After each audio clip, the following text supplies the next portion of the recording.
Selanjutnya Bapak Ibu sekalian, kita bersolawat untuk Nabi kita Nabi Muhammad sallallahu alaihi wasallam dengan mengucapkan Allahumma salli ala Muhammad wa ala alihi wa sahbihi ajmain.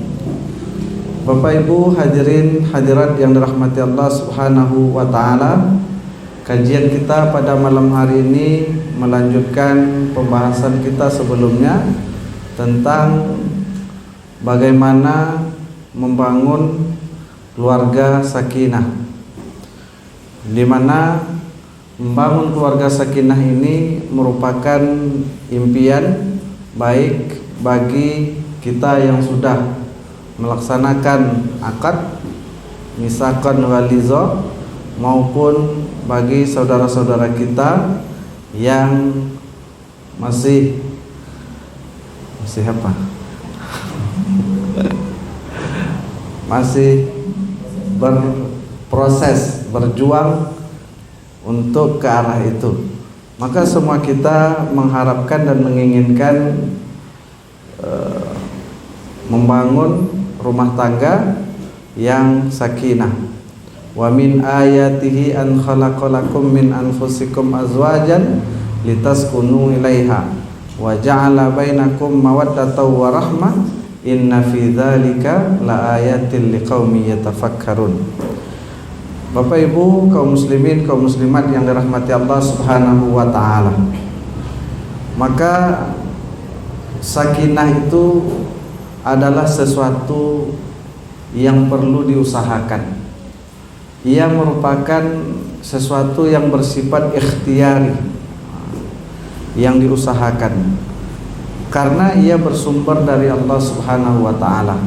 Allah akan menurunkan sakinahnya jika kita memiliki usaha dan upaya secara maksimal dan optimal untuk mendapatkannya. Di dalam Al-Quran surah Al-Fath ayat 4, Allah Subhanahu wa taala menyebutkan huwallazi anzalas sakinata fi qulubil mu'minin. Maka dalam ayat ini Allah menyebutkan dialah, maksudnya Allah Subhanahu wa taala yang telah menurunkan sakinah fi qulubil mu'minin, di dalam jiwa setiap orang yang beriman. Maka Bapak Ibu sekalian, di sini jelas nampak oleh kita bahwa sakinah itu bersumber dari dari Allah Subhanahu wa taala yang akan diberikannya kepada al-mu'minin, orang-orang yang beriman. Jadi sakinah itu berasal dari Allah, diturunkannya ke dalam hati siapa? Orang-orang yang beriman. Fi qulubil mu'minin. Keluarga sakinah itu tidak akan mampu dibangun kecuali keluarga itu dibangun dengan landasan agama. Landasan agama kita ini adalah iman. Maka sakinah itu diturunkan oleh Allah kepada orang-orang yang beriman. Bapak Ibu sekalian,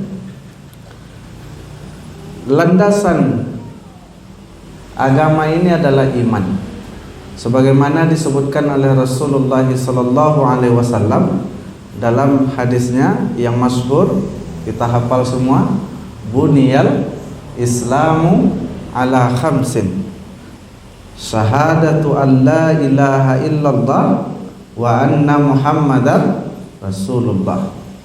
Jadi yang pertama itu adalah landasan agama ini adalah keimanan. Aku bersaksi bahwa tiada Tuhan yang berhak disembah kecuali Allah, dan aku bersaksi bahwa Muhammad itu adalah Rasulullah. Maka di atas landasan keimanan inilah nanti akan dibangun ikhtiar-ikhtiar bagaimana kita membentuk keluarga yang sakinah. Jadi Bapak Ibu yang dirahmati Allah Subhanahu wa taala, di atas landasan keimanan itu akan dibangun tiang-tiang yang merupakan pilar melengkapi keislaman, keberagaman kita. Maka salah satu pilar, salah satu tiang yang amat menentukan dalam membangun keluarga sakinah adalah pilar atau tiang salat. Karena Rasulullah SAW menyebutkan as-salatu imaduddin. Salat itu adalah pilar, tiang agama, dan landasan agama itu adalah iman. Nanti akan kita lihat korelasinya, bagaimana salat mampu menjadikan hati orang-orang yang beriman menjadi hati-hati yang tenang. Kalau ia sudah memiliki hati-hati yang tenang, ia hidup dalam lingkungan keluarga, maka keluarga itu akan menjadi keluarga yang tenang. Ia hidup di lingkungan sebuah yayasan, maka yayasan itu akan menjadi yayasan yang tenang dalam berbagai lingkup kehidupan kita. Maka Bapak Ibu yang dirahmati Allah Subhanahu wa taala, Allah Subhanahu wa taala menyediakan media kepada kita bagaimana untuk mengusahakan agar Allah Subhanahu wa taala menurunkan ke dalam jiwa kita as-sakinah, ketenangan, dan itu sangat kita butuhkan dalam menjalani kehidupan ini. Mengapa ini kita angkat? Karena ini adalah bulan Rajab. Bulan Rajab, ketika membicarakan bulan Rajab, maka seketika pemikiran kita akan terbawa kepada sebuah peristiwa yang dialami oleh hamba Allah yang paling mulia, kekasihnya Nabi Muhammad SAW, yang peristiwa itu diyakini pertama kali oleh sahabatnya Abu Bakar As-Siddiq. Kalau Muhammad yang mengatakannya, saya percaya. Peristiwa apa? Peristiwa Isra dan Mi'raj. Maka dalam peristiwa Isra dan Mi'raj itu salah satu atau yang disyariatkan oleh Allah Subhanahu wa taala kepada Rasulullah Nabi kita secara langsung di sebuah tempat yang sangat mulia, di mana tempat itu tidak bisa dimasuki oleh malaikat sekalipun, dan itu berada di atas langit ketujuh, hanya Allah dan Nabi kita. Disitulah disyariatkan sholat, di mana tempatnya bernama Sidratul Muntaha. Begitulah kedudukan sholat dalam agama kita, pentingnya. Maka Bapak Ibu yang dirahmati Allah Subhanahu wa taala, tiang pertama dalam bangunan keislaman kita di atas landasan keimanan tadi disebutkan oleh Rasulullah adalah salat. Maka buniyal Islamu ala khamsin, syahadatu an la ilaha illallah wa anna Muhammadar Rasulullah. Tiang pertama disebutkan oleh Rasulullah adalah wa iqamus shalah, yaitu mendirikan salat. Bagaimana salat mampu untuk menjadikan setiap pribadi muslim menjadi pribadi yang tenang, yang diturunkan oleh Allah Subhanahu wa taala as-sakinah, maka akan kita lihat di dalam beberapa ayat Al-Qur'an. Artinya bagaimana kita membangun keluarga sakinah melalui ibadah salat. Yang pertama, Bapak Ibu sekalian, Allah sebutkan dalam Al-Qur'an surat Ar-Ra'd ayat 28. Dalam surah Ar-Ra'd ayat 28 Allah menyebutkan alladzina amanu wa tatma'innu qulubuhum, orang-orang yang beriman dan orang-orang yang tenang jiwa mereka. Ala bidzikrillahi, ketahuilah hanya dengan zikir kepada Allah tatma'innul qulub, hati akan menjadi tenang, hati akan menjadi itmi'nan, hati akan menjadi mutmainnah. Maka Bapak Ibu yang dirahmati Allah Subhanahu wa taala, di situ Allah Subhanahu wa taala menyebutkan bizikrillah, hanya dengan zikir kepada Allah. Para ulama menyebutkan berdasarkan Al-Qur'an dan hadis-hadis yang sahih bahwa zikir itu maknanya sangat luas sekali. Salah satunya makna zikir itu adalah salat. Karena di dalam salat itu dibaca zikir-zikir yang lain. Dalam salat dibaca Al-Qur'an. Al-Qur'an itu adalah zikir. Inna nahnu nazzalna dzikra wa inna lahu lahafizun. Sesungguhnya kami yang telah menurunkan az-zikir. Apa maksud az-zikir di sini? Al-Qur'an. Dan sesungguhnya kami pula yang menjaganya. Maka di dalam salat itu dibaca Al-Qur'an, dan Al-Qur'an itu adalah zikir.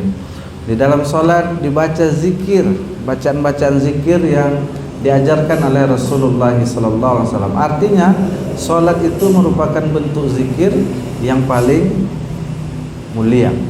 Maka melalui ibadah salat, Allah Subhanahu wa taala akan menjadikan hati orang-orang yang beriman menjadi hati-hati yang tenang. Kalau hati orang yang beriman sudah menjadi tenang, maka di dalam ayat lain Allah Subhanahu wa taala menyebutkan, misalnya dalam surah Al-Ma'arij, innal insana khuliqa halu'a. Sesungguhnya manusia itu diciptakan memiliki sifat halu'a. Apa itu halu'a? Maka sebahagian mufassir menafsirkan bahwa maksud halu'a itu adalah sebagaimana yang dijelaskan oleh ayat berikutnya. Innal insana khuliqa halu'a. Sesungguhnya manusia itu diciptakan memiliki sifat halu'a. Apa itu halu'a? Idza massahul, apa lanjutannya ayatnya Bapak Ibu? Idza massahus sarru jazu'a wa idza massahul khairu manu'a. Jadi halu'a itu adalah jazu'a dan manu'a. Apabila ditimpa oleh kesusahan, ia berkeluh kesah. Apabila ditimpa oleh kebaikan, khair manu'a, ia bersifat kikir.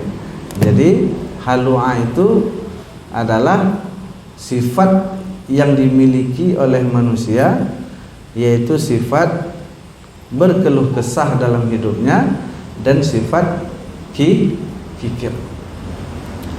Siapa yang dihindarkan oleh Allah Subhanahu wa taala dari sifat berkeluh kesah dan bersifat kikir ini?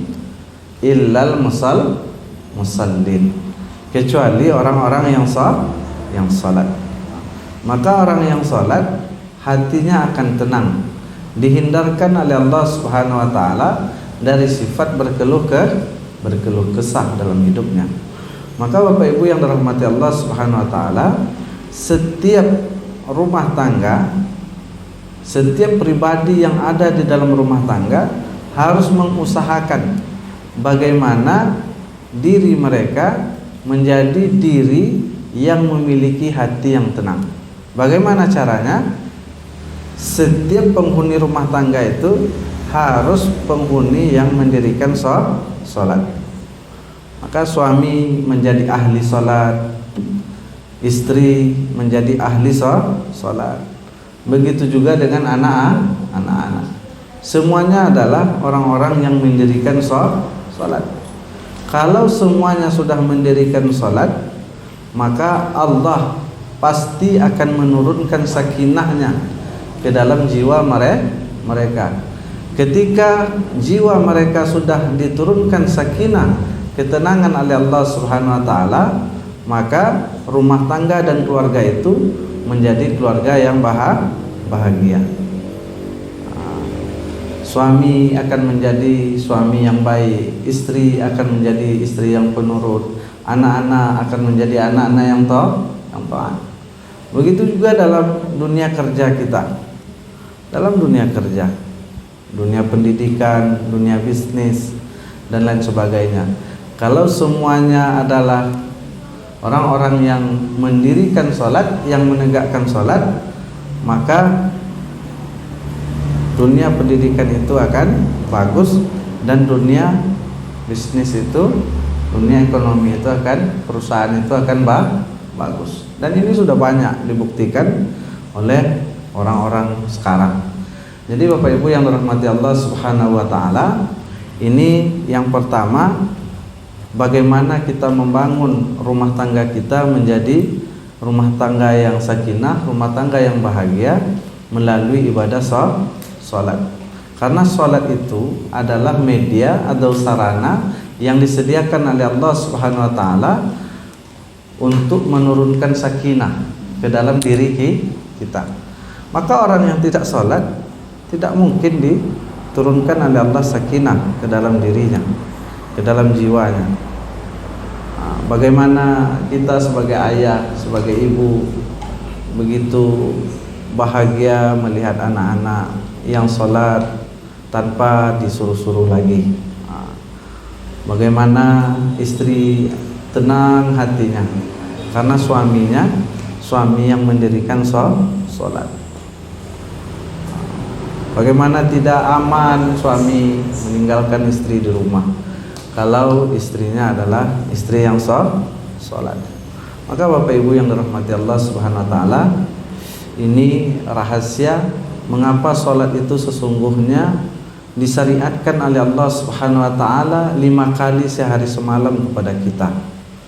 Karena Allah Subhanahu wa taala tahu ya, perjalanan hidup yang kita lalui. Ya, kalau haji disyariatkan sekali seumur hidup. Zakat disyariatkan jika sudah memenuhi ketentuan. Puasa juga sekali setahun. Tapi mengapa sholat setiap waktu 5 kali sehari semalam? Ini adalah bagaimana Allah memberikan pelajaran kepada kita agar kita selalu berikhtiar dalam hidup ini agar mendapatkan sakinah di dalam diri kita. Karena Allah Subhanahu wa taala tahu banyak rintangan-rintangan dan halangan-halangan yang akan kita hadapi ketika menjalani hidup ini. Dari mana halangan rintangan itu? Minal jinnati wan nas. Dua ini dari jin, masuk di sini syaitan, dan manusia. Setiap waktu yang akan menjauhkan kita dari Allah Subhanahu wa taala, yang akan menebarkan permusuhan di antara penghuni rumah tangga, yang akan menebarkan perselisihan di antara suami dan istri. Di dalam surah Al-Baqarah itu kan diceritakan turun 2 malaikat yang kerjanya adalah bagaimana mereka memutuskan hubungan suami dan istri. Bagaimana cara kita menghindari itu? Kita berikhtiar agar Allah menurunkan sakinah ke dalam jiwa kita. Bagaimana caranya Allah menurunkan sakinah? Salah satu caranya adalah dengan melaksanakan sholat. Maka suami harus menjadi suami yang ahli sholat, istri ahli sholat. Ya, alhamdulillah di musholla kita, musholla Nur Tarbiyah, anak-anak kita selalu dibimbing untuk senantiasa melaksanakan sholat, bagaimana memperbagus bacaan sholat. Ya, saya melihat setiap malam ya, kecuali malam Senin, Sabtu Ahad libur dan Senin malam libur. Alhamdulillah ramai saya lihat setiap saya lewat ke sini. Bapak Ibu yang dirahmati Allah Subhanahu wa taala, ini yang pertama. Membangun keluarga sakinah melalui sholat. Karena sholat itu mampu menurunkan sakinah ke dalam di jiwa-jiwa orang beriman. Yang kedua, karena sholat itu mampu ya, mencegah pelakunya dari melakukan perbuatan fahsya dan perbuatan munkar. Dalam surah Al-Ankabut Allah sebutkan aqimis sholata innas sholata tanha anil fahsya'i wal munkar. Dirikanlah salat karena sesungguhnya salat itu kata Allah mampu mencegah kalian dari melakukan perbuatan fahsya dan perbuatan munkar. Jadi salat yang kita lakukan Bapak Ibu sekalian harus mampu menjadikan diri kita orang-orang yang terhindar dari melakukan perbuatan fahsya dan perbuatan munkar. Maka Abdullah ibnu Abbas menyebutkan, man la tanhahu salatuhu anil fahsya'i wal munkar lam yazdad minallahi illa bu'da. Siapa yang salatnya tidak dapat mencegah dia dari melakukan perbuatan keji dan perbuatan munkar, lam yazdad minallah, maka tidak akan ada tambahan dari Allah Subhanahu wa taala illa bu'da, kecuali ia jauh dari Allah Subhanahu wa taala. Imam Imran bin Khasin menyebutkan, siapa yang salatnya tidak mencegah dia dari perbuatan keji dan munkar, maka sebenarnya tidak ada salat baginya. Begitulah pernyataan-pernyataan yang disampaikan oleh para sahabat ketika mengomentari firman Allah Subhanahu wa taala surah Al-Ankabut ayat 45 ini, bahwa salat itu mampu mencegah pelakunya dari perbuatan keji dan perbuatan munkar. Salat yang seperti apa yang mampu mencegah pelakunya dari perbuatan keji dan munkar? Salat yang dilakukan dengan sungguh-sungguh. Sungguh-sungguhnya seperti apa? Bisa daimun dalam ayat Al-Quran, tidak pernah putus, terutama bagi yang mukallaf. Maka bagi laki-laki tidak ada waktu putus untuk melaksanakan salat. Tidak ada rehat untuk melakukan salat. Dalam kondisi apapun, dimanapun, salat wajib dilaksanakan, kecuali bagi perempuan. Maka Bapak Ibu hadirin hadirat yang dirahmati Allah Subhanahu wa taala, salat yang sungguh-sungguh itu salat daimun. Ya, dilakukan secara terus menerus. Yang kedua, yang sungguh-sungguh itu bagaimana kita menciptakan salat kita itu menjadi salat yang fokus, salat yang khusyuk hanya untuk Allah Subhanahu wa taala. Inna salati wa nusuki wa mahyaya lillahi rabbil alamin. Maka ini disebut oleh Allah Subhanahu wa taala dengan salat khusyuk. Qad aflahal mu'minun alladzina hum fi salatihim khashi'un. Bahkan sebagian ulama ada yang menjadikan khusyuk ini bagian dari rukun salat. Begitu pentingnya khusyuk ini, karena salat itu sebagai sarana yang akan menjauhkan diri kita melakukan pekerjaan fahsya dan munkar. Bapak Ibu yang dirahmati Allah, artinya jika setiap penghuni rumah tangga itu salat, maka penghuni rumah tangga itu akan menjadi pribadi yang baik, karena ia menyadari bahwa dirinya setiap waktu minimal 5 kali sehari semalam ia senantiasa menghadap Allah Subhanahu wa taala dalam salatnya. Maka ia khawatir kalau ia menjadi pribadi tidak baik akan mendapatkan iqab dan azab dari Allah jika melakukan perbuatan tidak baik.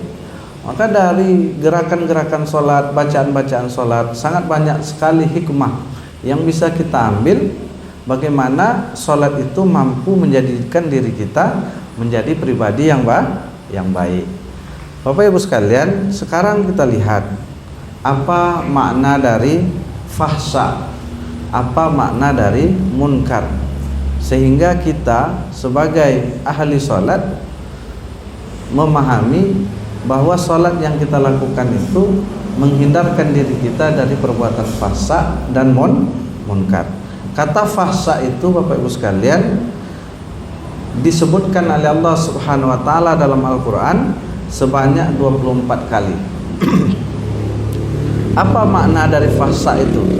Makna dasar dari fahsya itu adalah sesuatu yang keji, sesuatu yang buruk, sesuatu yang amat hina, ya. Sesuatu yang amat hina, perbuatan buruk yang amat hina, baik secara syariat maupun secara akal sehat. Jadi menurut syariat, menurut agama kita, perbuatan itu merupakan perbuatan yang buruk. Menurut akal sehat kita, itu adalah perbuatan yang buruk. Tetapi kalau kita baca Al-Quran, maka akan kita temukan makna umum dari fahsya ini setidaknya ada 3. Yang pertama, makna fahsya itu adalah perbuatan yang buruk yang berhubungan dengan dosa-dosa besar, terutama seperti dosa syirik. Seperti dosa syirik. Sebagaimana disebutkan oleh Allah Subhanahu wa taala dalam surah Al-A'raf ayat 28. Wa idza fa'alu fahisatan qalu wajadna 'alaiha aba'ana wallahu amarna biha qul innallaha la ya'muru bil fahsya ataquluna 'alallahi ma la ta'lamun. Dan apabila mereka melakukan perbuatan fahsya, mereka berkata, kami mendapati nenek moyang kami mengerjakan yang demikian itu, dan Allah menyuruh kami mengerjakannya. Katakanlah, sesungguhnya Allah tidak menyuruh mengerjakan perbuatan yang fahsya. Jadi fahsya di sini maknanya Bapak Ibu sekalian adalah perbuatan syirik. Perbuatan yang tergolong perbuatan buruk yang berhubungan dengan dosa besar seperti perbuatan syirik. Maka orang yang salat akan dihindarkan oleh Allah Subhanahu wa taala dari melakukan perbuatan syirik. Kalau suami dalam rumah tangga berhubungan dengan kesyirikan, bahaya. Ya. Nanti dibuatnya. Kalau istri dalam rumah tangga berhubungan dengan perbuatan syirik, ini bahaya. Banyak kan? Kita dengar, kita perhatikan dan kita lihat. Bahaya. Maka penghuni rumah tangga itu harus menjadi penghuni yang ahli salat. Supaya apa? Supaya terhindar dari perbuatan syirik. Ya. Menyembah langsung tidak kepada Allah dalam bentuk-bentuk syirik, dalam bentuk lain, ya, dalam dunia usaha, dalam dunia bisnis dan lain sebagainya. Yang kedua, fahsya itu maknanya adalah dosa-dosa yang berorientasi kepada penyimpangan seksual, seperti zina, ya, homoseksual dan lain sebagainya. Maka orang yang sholat akan menghindarkan dirinya dari melakukan perbuatan zina. Orang yang sholat akan menghindarkan dirinya dari melakukan perbuatan penyimpangan seksual lainnya, seperti homoseksual, ya, dan lain sebagainya. Ini disebutkan oleh Allah Subhanahu wa taala dalam Al-Qur'an. Di antaranya surah Al-Baqarah ayat 169. Innama ya'murukum bis-su'i wal fahsya wa an taqulu 'alallahi ma la ta'lamun. Sesungguhnya syaitan itu hanya menyuruh kalian untuk berbuat jahat dan fahsya. Fahsya di sini artinya apa? Zina. Maka yang menyuruh kalian melakukan perbuatan zina itu adalah syaitan. Wala taqrabuz zina innahu kana fahisatan wa sa'a sabila. Maka di dalam ayat lain Allah juga menyebutkan ketika berbicara tentang Nabi Lut alaihi salam. Apa kata Allah Subhanahu wa taala? Wa lutan idz qama liqaumihi ata'tunal fahisah ma sabaqakum biha min ahadin minal alamin. Dan kami telah mengutus Lut kepada kaumnya. Apa kata Lut kepada kaumnya untuk mengingatkan? Ingatlah tatkala dia berkata kepada kaumnya, ata'tunal fahisah, mengapa kalian mengerjakan perbuatan fahisah ini? Apa maksud fahisah yang dilakukan oleh kaum Nabi Lut? Yaitu penyimpangan seksual sesama jenis. Ma sabaqakum biha min ahadin minal alamin. Yang perbuatan fahsya yang kalian lakukan ini belum pernah dilakukan oleh seorang pun di dunia ini sebelum kalian. Mengapa kalian lakukan ini? Apa yang mereka lakukan perbuatan fahsya itu? Ditafsirkan oleh ayat berikutnya. Innakum lata'tunar rijala syahwatan min dunin nisa bal antum qaumun musrifun.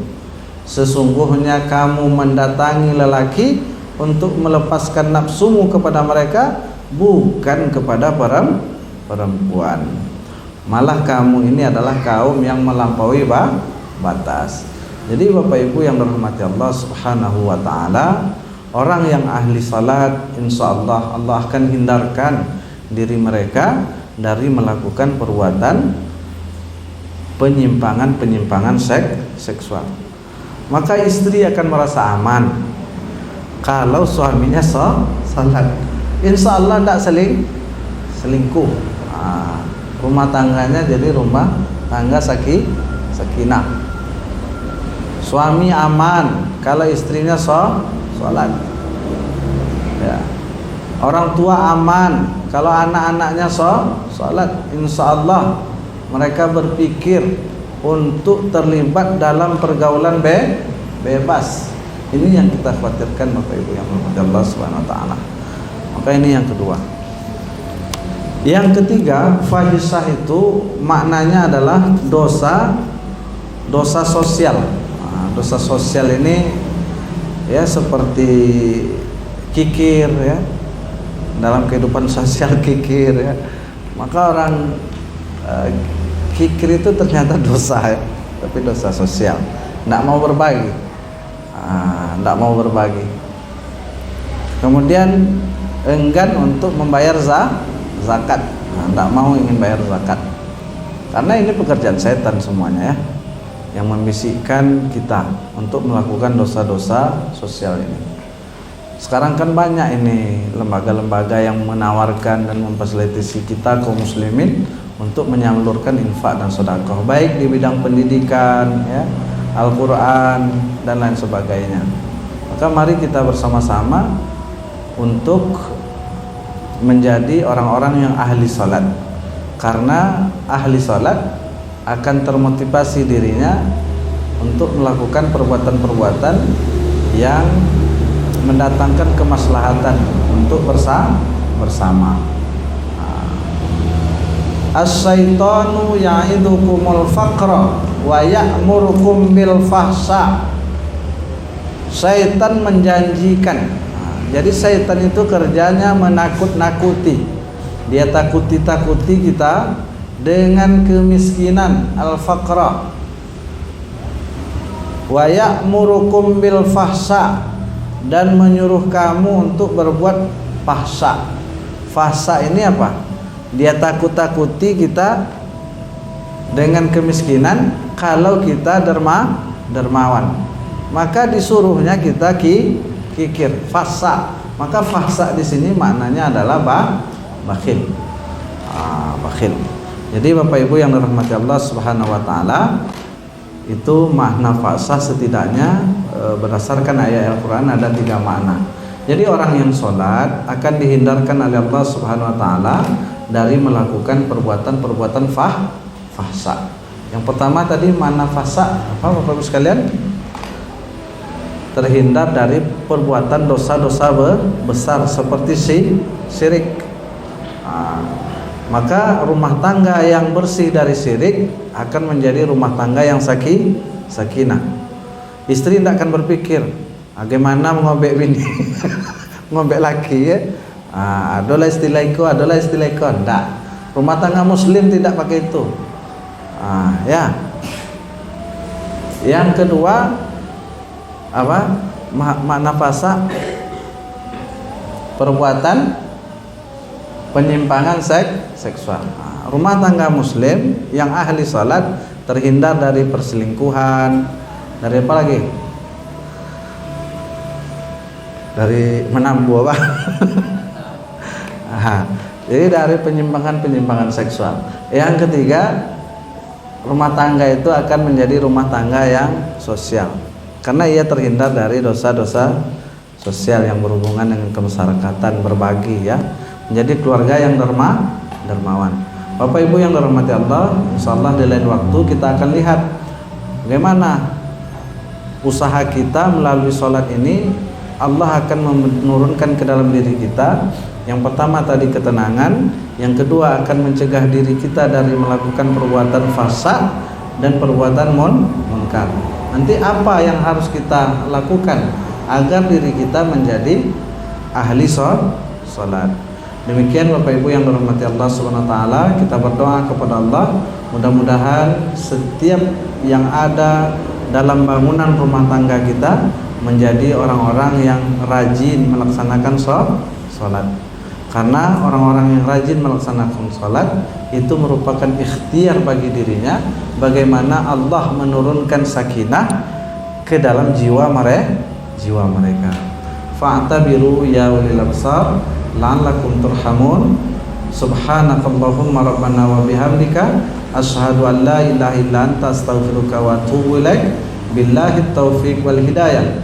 Wassalamualaikum warahmatullahi wabarakatuh.